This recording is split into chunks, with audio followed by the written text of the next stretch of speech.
Você está ouvindo o ABC Cast, o podcast do ABC. Informação, inovação e conexão com a região metropolitana de São Paulo. ABC Cast, conectando você com informação de qualidade. Fala, pessoal do ABC e toda a região metropolitana de São Paulo. Segundamos, está começando mais uma semana e hoje é dia 15 de junho, segunda-feira, e está no ar mais um ABC Cast, o podcast oficial do portal ABC do ABC, que tem como missão te manter bem informado sobre tudo que está rolando, seja aqui em São Paulo, seja no ABC, no Brasil ou até mesmo no mundo. E nessa segunda-feira, pós-final de semana, com o jogo da seleção, e haja coração, hein? Eu tava torcendo ali com a minha família e que foi tenso, foi. Então se junte com a gente nessa conversa e bora para mais uma semana cheia de informação. E para conduzir tudo isso aqui tem eu, Suzana Rezende, divido aqui os mix e as bancadas com ele, João Pedro Melo. Fala, JP. Hello, Su. Olá, pessoal. Um excelente início de noite para ti que tá pela correria ou tá em casa mesmo descansando e já organizando a semana.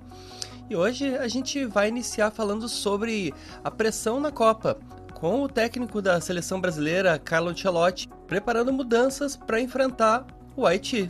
É isso aí. E como não para por aí, a gente ainda vai falar da Câmara, que vai votar pelo fim da escala 6x1, hein? E a gente ainda fala dos Estados Unidos e o Irã, que anunciaram um acordo e prometem encerrar a guerra na sexta-feira. Então por aqui tu já sabe como funciona. É informação direta, contexto e análise para deixar o cenário muito mais nítido. Então bora ajustar o volume do café e do fone, porque o ABC Cast já tá começando. É isso aí, e a gente ainda nesse climinha de Copa, a gente abre o programa falando sobre as mudanças aí na seleção. Então olha só, ouvinte, depois dessa estreia com empate de 1-1 contra o Marrocos, encerrou de vez o período de tranquilidade do técnico Carlo Ancelotti e trouxe à tônica a clássica impaciência do torcedor brasileiro. E o comandante italiano agora sente na pele o peso de uma Copa do Mundo e já está preparando mudanças profundas na escalação para o duelo da próxima sexta-feira contra o Haiti. E entre eles tem nomes como Ibañez, o Casemiro, Paquetá, e tudo isso correndo risco de perder a titularidade, viu? E as justificativas para o futebol abaixo do esperado começam a mudar de tom. Se antes do Mundial, Ancelotti rechaçava qualquer possibilidade de nervosismo e afirmava que um time preparado não sente ansiedade, agora o discurso da comissão técnica e dos jogadores como Vini Júnior e Danilo passou a ser de peso emocional e frio na barriga que atrapalharam o desempenho da seleção no primeiro tempo. E ó, JP, já que você falou no Danilo, a situação do veterano tá evidenciando como a liderança de bastidor tá pesando nas escolhas do treinador. Convocado inicialmente como terceira opção para a lateral direita e já admitindo não ter mais o mesmo vigor de antes, o jogador foi acionado ainda no intervalo contra o Marrocos após a falha na aposta em Ibañez. E agora surge como principal candidato a assumir a posição no próximo jogo. E para tentar blindar o elenco dessa enxurrada de cobranças, a CBF, a Confederação Brasileira de Futebol, decidiu restringir ainda mais o acesso da imprensa. A semana começou sem entrevistas coletivas e com treinos praticamente fechados, além da decisão de não divulgar novos boletins médicos sobre o Neymar, que não deve ter condições de jogo ainda antes de esgotar o prazo estipulado de recuperação. Sui ouvintes, parece que a lua de mel terminou e a realidade da Copa bateu na porta. O Ancelotti agora entende que treinar o Brasil não é só colocar os melhores em campo, é gerenciar a pressão absurda de uma nação inteira. E aqui a gente cobra demais, né? Usar a ansiedade como muleta para um elenco recheado de jogadores e um país pentacampeão mundial pega muito mal. O Haiti é o adversário perfeito agora para tentar recuperar essa confiança, mas se o time não entregar um futebol convincente, o discurso motivacional vai perder a validade bem rapidinho. Com certeza, JP. A gente aqui do Brasil Vi até umas pessoas fazendo esse tipo de análise. A gente aqui coloca uma expectativa na Copa do Mundo muito grande, porque a gente é a seleção que participou de todas as Copas do Mundo, nós somos pentacampeões, a gente está em busca do Hexa, então não vai ser qualquer empate que vai deixar a gente feliz, né? Enquanto, por exemplo, o Curaçao estava comemorando que fez seu primeiro gol numa Copa do Mundo, mesmo levando aquela goleada da Alemanha de 7-1, a gente não fica satisfeito se não levar a taça para casa. Então, a gente não espera menos que isso ali do Ancelotti e tá na hora dele alinhar isso, porque a gente precisa passar dessa fase de grupos e não vai ser no empate que a gente vai conseguir. E agora vamos para o nosso giro de notícias, iniciando por vagas em cursos profissionalizantes em Diadema. Olha só para quem está procurando qualificação profissional aqui no ABCD.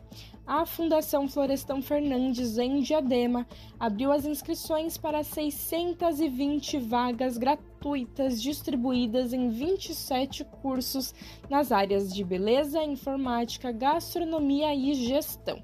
Os interessados devem realizar a inscrição online no site Florestan, FLORESTAN.org.br até o dia 6 de julho.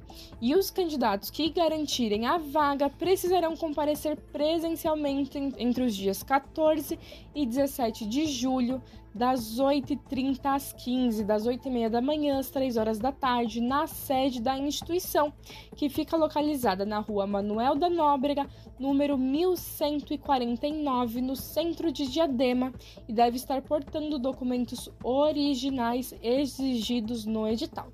Festa junina em São Caetano com oficinas no final de semana.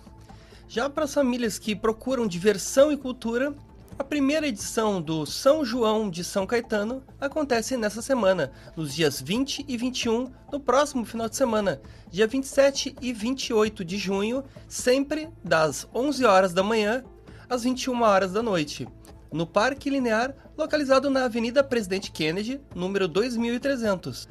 A programação conta com shows, barracas de comida típicas, administradas por entidades assistenciais e oficinas criativas infantis que acontecem diariamente a partir das 15 horas da tarde. E pra gente fechar o nosso giro, vamos aqui com notícia da casa sobre o ABCcast Conexões, que é o nosso MesaCast. Então olha só, ouvinte, se você quer entender como construir a sua imagem no mercado de trabalho e principalmente sem perder a autenticidade, o novo episódio do ABCcast Conexões já está disponível em todas as plataformas de streaming.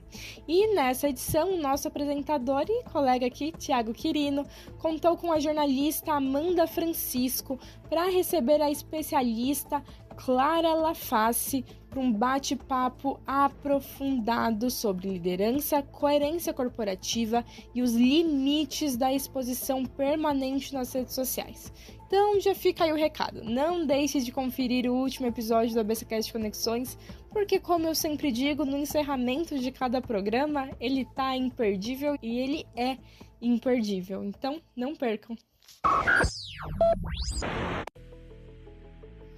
É isso aí, como segunda-feira é de praxe, a gente precisa te atualizar sobre as rodadas do esporte desse final de semana, né?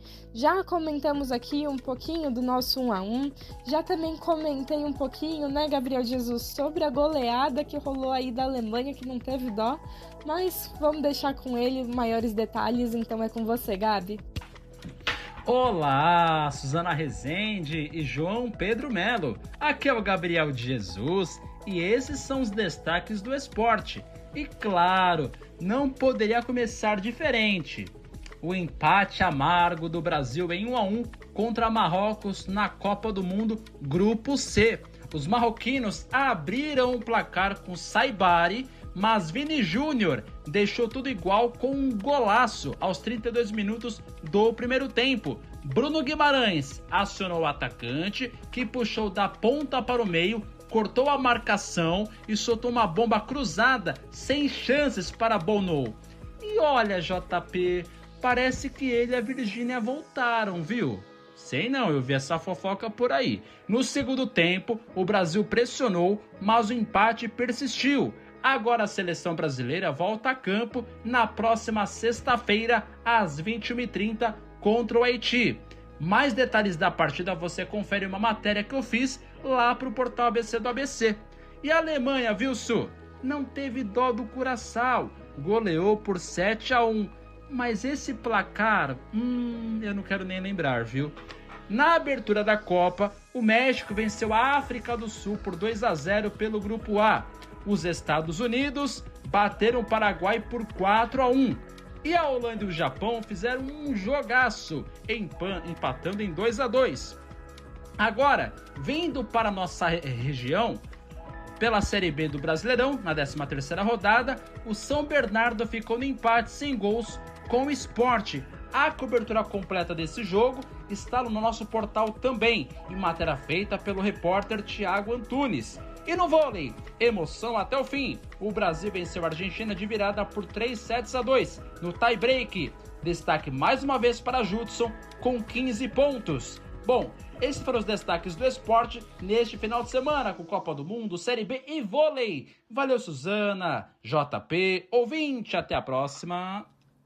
Gabriel, é o Ancelotti sob pressão e a Alemanha que não perdoou nem na fase de grupos, né? E que na próxima sexta a nossa seleção não precise nos obrigar a testar o coração mais uma vez, porque eu acho que já deu, né? Valeu, Gabriel. Boa semana.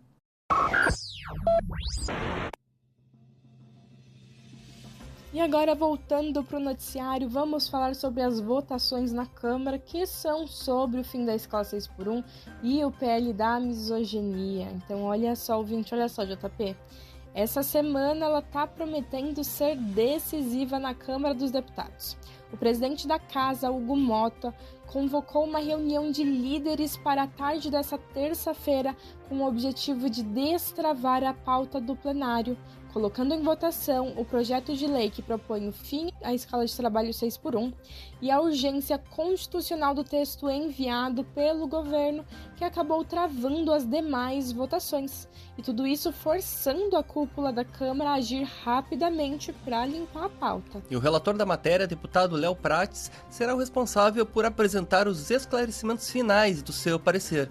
A estratégia traçada por Hugo Mota e seus aliados é manter o escopo do projeto de lei muito similar ao da proposta de emenda à Constituição, a PEC, que já foi aprovada pela Casa no mês de maio, demonstrando uma resistência do Legislativo em deixar o Palácio do Planalto ditar isoladamente os rumos da regulamentação. E além da discussão trabalhista, a reunião de líderes dessa terça-feira também tem outro tema muito importante: o combate à violência de gênero. A deputada Tabata Amaral vai apresentar o relatório final do grupo de trabalho focado em endurecer as leis contra crimes praticados contra mulheres no ambiente digital. E o texto, coordenado pela parlamentar, propõe uma redefinição do conceito de misoginia dentro da legislação brasileira, com o intuito de equiparar o ódio e a discriminação contra as mulheres ao crime de racismo.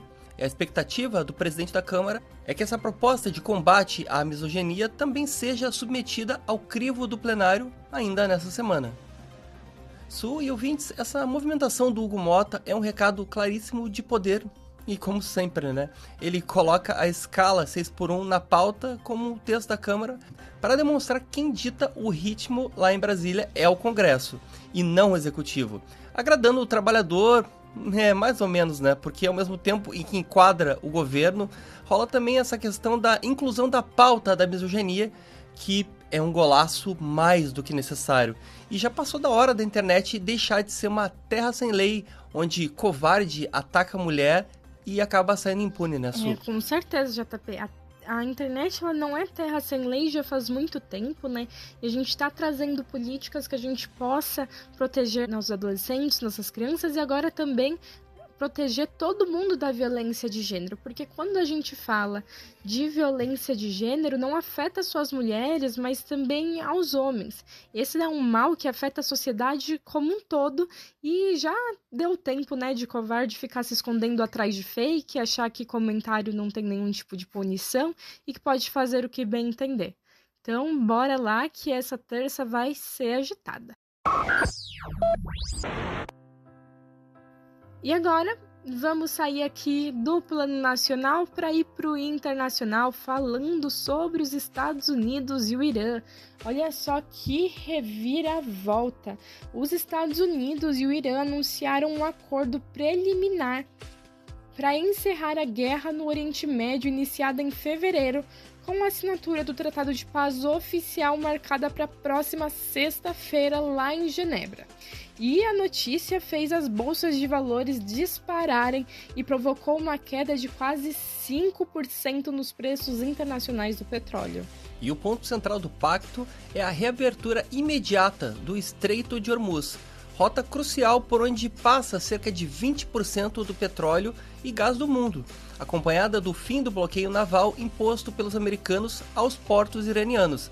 O presidente dos Estados Unidos, Donald Trump, celebrou o fim das hostilidades nas redes sociais e afirmou que a hidrovia já começou a ser parcialmente liberada, incentivando os navios do mundo a ligarem os seus motores. E apesar desse otimismo da Casa Branca, especialistas em segurança marítima alertam que a normalização do tráfego não será tão rápida. O temor da existência de minas navais instaladas pelo Irã faz com que as empresas de navegação e seguradoras exijam semanas ou até mesmo meses de operações militares de limpeza antes de considerarem a passagem pelo Golfo Pérsico totalmente segura para os seus superpetroleiros. E o fim do conflito também esbarra na complexa dinâmica local. Enquanto o Irã promete uma trégua em todas as frentes, Israel afirmou categoricamente que não fará parte desse tratado e que não vai retirar as suas tropas do sul, lá do Líbano, prometendo destruir toda a infraestrutura do grupo extremista Hezbollah. A decisão expõe as fraturas entre Washington e Tel Aviv e mostra que o acordo assinado pelos americanos ainda está bem longe de garantir a paz absoluta lá na região. Isso, e ouvintes, esse acordo é um respiro econômico global considerável, mas politicamente ainda é um castelo de cartas. Trump conseguiu uma vitória diplomática que precisava para poder alavancar a sua aprovação antes mesmo de chegarem às eleições no meio do mandato, derrubando o preço do barril e anunciando a reabertura de Hormuz. No entanto, o fato de Israel dizer abertamente que não vai sair do Líbano e que não é parte desse tratado mostra que os americanos fecharam a conta com o Irã, ignorando os próprios aliados na região. Então, prometer a paz é fácil no papel, mas convencer os navios mercantes a passarem no mar cheio de mina e fazer Israel e Hezbollah pararem de atirar, caramba! Essa sim é a verdadeira prova de fogo desse acordo. Pois é, JP. E é mais uma vez os Estados Unidos fazendo o que sabe fazer de melhor, né? Viu que estava apertando para eles tudo isso, então agora é hora de parar, mas como sempre criando um diálogo com as pessoas que deveriam estar participando sem elas estarem junto, né? Então já aconteceu antes quando ele quis fazer aquele tratado de paz, não tinham políticos do Oriente Médio para discutir esse tratado de paz, e agora parece que a galera de Israel também ficou de fora e não tá aceitando muito bem, não. Então a gente vai ver, será que isso daí é só para fingir que conseguiu alguma coisa e recuperar a economia dos Estados Unidos? Bom, não sabemos, mas continuaremos te atualizando por aqui sobre qualquer novidade. E agora vamos para o nosso quadro queridinho Quem Disse Isso? Então, se você não conhece, é por aqui que a gente sai do noticiário e traz uma frase daquelas de se inspirar, muitas vezes de relembrar de livros que a gente já leu, muitas vezes que estudou na escola, quando tenta adivinhar ou tentar relembrar quem é o autor ou a autora. Então, JP, conta pra gente qual que é a frase de hoje. É isso. E a frase de hoje ela é curta, cortante, mas também escancara uma verdade cruel que incomoda muito quem tenta romantizar a desigualdade por aí. Ouve só. Quem inventou a fome são os que comem. Repetindo, quem inventou a fome são os que comem. E é isso. Tem como adivinhar quem é o dono ou a dona da frase de hoje? Ah, JP, eu vou já dar um spoiler aqui. Eu vou dizer que a dona dessa frase, ela é uma pessoa icônica. É alguém que só teve a fama que merecia depois de uma certa idade e não na sua juventude. E aí, ajudei? Bom, quem disse isso foi a escritora genial Carolina Maria de Jesus. E essa frase faz parte do seu livro, posso dizer, um dos seus mais famosos, Quarto de Despejo, de 1960. E ela consegue jogar a responsabilidade exatamente no colo de quem manda no tabuleiro. É muito fácil os donos do poder falarem em crise ou pedir esforço coletivo depois de um jantar farto em cima da mesa. Quando a gente vê a Câmara discutindo escala 6x1, no fundo também é meio que sobre isso. É o trabalhador exausto, lutando para ter um mínimo de dignidade e tempo de vida, enquanto a cúpula decide o ritmo de tudo lá de terno e gravata no ar-condicionado. E a mesma lógica também se aplica no cenário internacional. Bilionário fechando acordo de petróleo num gabinete suíço num dia, e no outro o povo no meio do fogo cruzado no Líbano, ou sofrendo com o preço da comida por aqui. A fome, seja ela de pão, de paz ou até de justiça, foi inventada por quem sempre teve o prato cheio. E combater isso exige muito mais do que discurso. Exige mudança real nas regras desse jogo. E para você que não se contenta com as migalhas de desinformação que caem na mesa de quem manda, o seu banquete diário de jornalismo de verdade é servido fresquinho aqui no nosso portal ABC do ABC. É ou não é, Su? É isso aí, JP. E já é com esse gancho que a gente finaliza mais um ABCcast. Lembrando que se você quiser nos acompanhar por aqui de segunda a sexta, ou acompanhar nossos outros produtos, como o Cine ABC Metrópole, que sai todas as semanas para quem é amante de cinema, e o ABCcast Conexões, que eu citei lá no Giro de Notícias, que sai todos os sábados, e sim, sempre tem personagens e convidados imperdíveis.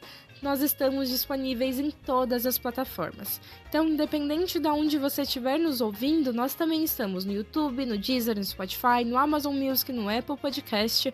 Basta você escolher a sua preferida e dar o play. E se esse episódio fez algum sentido para ti, compartilha com alguém que também gosta de se manter muito bem informado, informada. Sem enrolação. E olha só, manda a tua opinião pra gente. Pode ser uma ideia, sugestão ou até aquela pauta que só tu reparou pelo caminho. A gente adora trocar essa ideia contigo, então já aproveita para seguir a gente lá no Instagram. É bem fácil, é o ABC do ABC, _oficial. É óbvio, tu tá mais do que avisado, a nossa conversa não termina por aqui. É isso aí. E se você gosta de se manter bem informado sobre qualquer assunto, do esporte a político a qualquer momento, saiba que o nosso site está sempre disponível para você. Acesse abcdobc.com.br, que lá a informação é de qualidade e tá sempre fresquinha a seu dispor. É isso aí. E antes de fechar, a gente sempre deixa aquele nosso abraço para você que tá pela correria, no meio da noite aí, ou aproveitando em casa aquela pausa merecida. Para nós é uma honra ter a companhia da audiência de vocês desse lado do fone. Amanhã a gente tá de volta com mais notícia, contexto e café. E claro, naquele mesmo compromisso de sempre, né? Seguir juntos, com firmeza e muita leveza.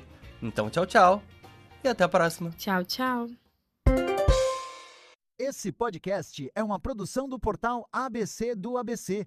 Apresentação: Suzana Rezende e João Pedro Melo. Edição: Rodrigo Rodrigues. Roteiro: João Pedro Melo. Direção de conteúdo: Tiago Quirino. E direção geral: Alex Faria.